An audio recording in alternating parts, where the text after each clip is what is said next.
Asia ಕಪ್ನಲ್ಲಿ Pakistan ವಿರುದ್ಧ team ಇಂಡಿಯಾದ ಭರ್ಜರಿ ಜಯ. ಪಂದ್ಯದ ನಂತರ ಕೈ ಕುಲುಕಿಲ್ಲ. ದುಬೈನಲ್ಲಿ ನಡೆದ ಏಷ್ಯಾ ಕಪ್ ಗ್ರೂಪ್ ಹಂತದ ಪಂದ್ಯದಲ್ಲಿ ಭಾರತವು ಪಾಕಿಸ್ತಾನ ವಿರುದ್ಧ 7 ವಿಕೆಟ್ಗಳ ಭರ್ಜರಿ ಜಯ ದಾಖಲಿಸಿದೆ.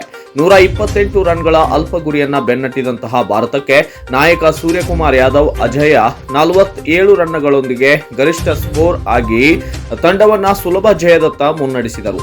ಭಾರತ ಇನ್ನು 4.1 ಓವರ್ಗಳು ಬಾಕಿ ಇರುವಾಗಲೇ ಗುರಿ ತಲುಪಿದ್ದು, ಆದರೆ ಪಂದ್ಯದ ನಂತರ ಅಸಾಮಾನ್ಯ ದೃಶ್ಯ ಕ್ರೀಡಾಂಗಣದಲ್ಲಿ ಕಂಡುಬಂದಿತು. ಸಾಮಾನ್ಯವಾಗಿ ಪಂದ್ಯ ಮುಗಿದ ನಂತರ ಆಟಗಾರರು ಕೈ ಕುಲುಕುತ್ತಾ ಪರಸ್ಪರ ಮಾತುಕತೆ ನಡೆಸುತ್ತಾರೆ. ಆದರೆ ಈ ಬಾರಿ ಭಾರತ ಮತ್ತು ಪಾಕಿಸ್ತಾನ ಆಟಗಾರರು ನೇರವಾಗಿ ತಮ್ಮ ಡ್ರೆಸ್ಸಿಂಗ್ ರೂಮ್ಗಳಿಗೆ ತೆರಳಿದರು.